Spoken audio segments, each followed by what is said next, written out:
Hi, I'm Lance of the Whiskey Tornado. Welcome to the Whiskey Vault. I got to tell you guys, it is wild for me to say that. I am like a kid on Christmas morning, so excited to be here. Now, I'm sure you guys have heard about the butterfly effect, right? This idea of cause and effect.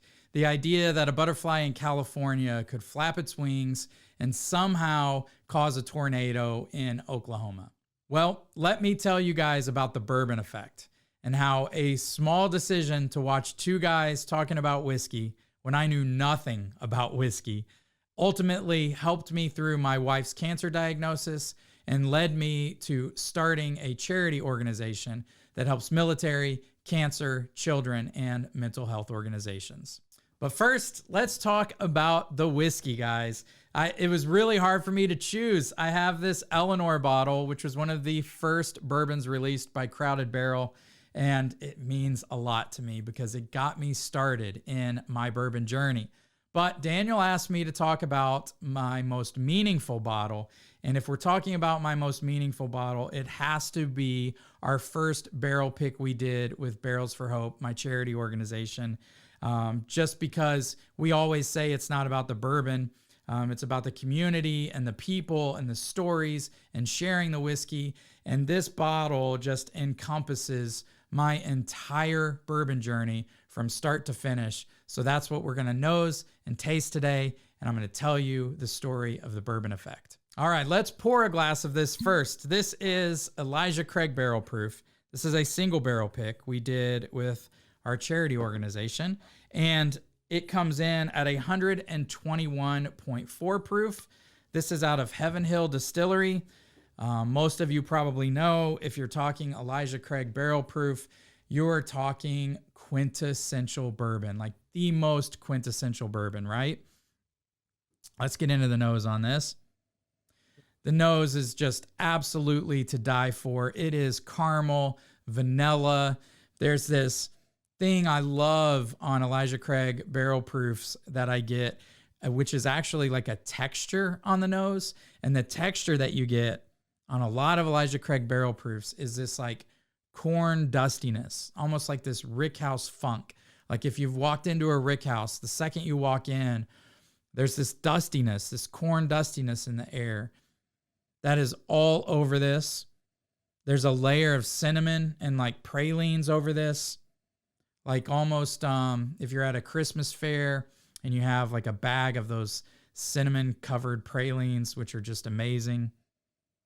Oh, it's just quintessential bourbon. It is one of my favorite noses. I could nose this for days, but we've got to get into the taste. Let's take a sip. Cheers, everybody.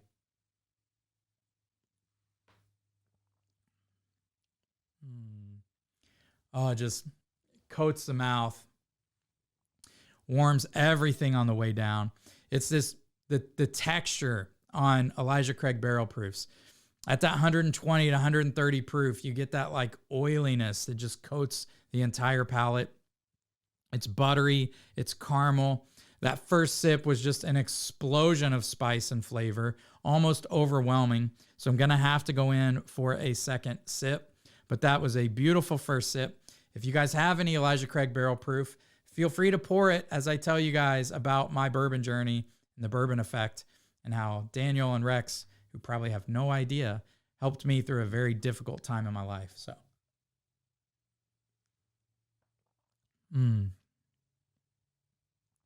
Second sip is dominant honey sweetness now, almost like a Honey Nut Cheerios. And palates can be different from day to day. And I'm tasting something today that I've never really tasted in the past. And I've been through at least one of these bottles.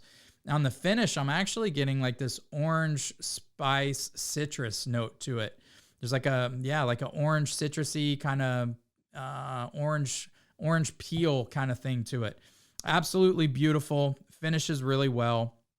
The thing I love about it though is the balance between spice and sweetness. Just absolutely balanced well, beautiful texture, and a finish that goes on forever. All right, so let's talk about the Bourbon Effect. And to do my whole journey, I've got to take you guys back to 2016, 2017. I don't remember why, but I was on YouTube. I had no interest in whiskey whatsoever. And I fumbled across a video of two guys in Austin, Texas, Daniel and Rex. And if I remember correctly, they were reviewing Breckenridge bourbon. Now, I was a marketing major in college, so I'm not sure if something with my marketing background drew me to them or not, but I absolutely love them. I love their quirkiness. I love that they were different. Even though I'm quite vanilla, I really loved that they were so different and they just spoke to me. And I started watching their review on Breckenridge. And I remember that night, I went out and bought a bottle of Breckenridge bourbon. Got it home, tasted it, remember hating it. I did not like it. It just tasted like fire. Several weeks later, I acclimated to it and I started to pick up notes of cinnamon and caramel, you know, your typical traditional bourbon notes, and started to really get into bourbon. And about a year or two later, COVID happened. And like most whiskey channels, I started my channel almost 5 years ago to the day. Now, had I never found Rex and Daniel, I probably never would have started my whiskey channel. And the thing that blew me away was the sense of community. I met amazing people right from the beginning. My first 5 subscribers are some of my best friends. But what I didn't realize is that a couple years after I started my channel, my wife was going to be diagnosed with cancer. My wife was diagnosed with breast cancer. It was one of the scariest moments of my life and my daughter's lives, but we rallied behind her. And the whiskey community, as they always do, rallied behind us. And they held a fundraiser for us and raised $12,000 in a night to help with things like lost wages. I was taking my wife to chemo treatments, radiation treatments. She had a double mastectomy, which was surgeries. And it was just overwhelming, scary, horrible time of my life. But as I reflect on it, it was actually an amazing time of my life because the Whiskey Tube community picked us up and helped us through this time. And that act of kindness led me to wonder, what could I do to pay it forward? And when my wife recovered from cancer, she's 2 years recovered, so cheers, Renee. She's doing wonderful. When she recovered, I had an idea of starting a barrel pick club and donating all proceeds back to charity. So I called a couple of my good friends. I called a guy named Joe Carter. I called Dusty Dan with Dusty Dan's Whiskey Reviews. And I called Josh and Aaron with Stuff and Whiskey. And we started a 501c3 charity organization called Barrels for Hope.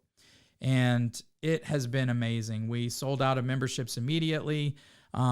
Every dollar that we've raised has went back to charity. I'm happy to report that we donated large checks to Right Love on Her Arms, which is a mental health organization, Make-A-Wish for children, Folds of Honor for the military, and American Cancer Society in our first year, and we are well into our second year. It is the Bourbon Effect to a T. It's amazing how watching that video of two guys in Austin, Texas in 2017 led me to starting a channel, helped me get through my wife's cancer diagnosis, and then has inspired me to help others.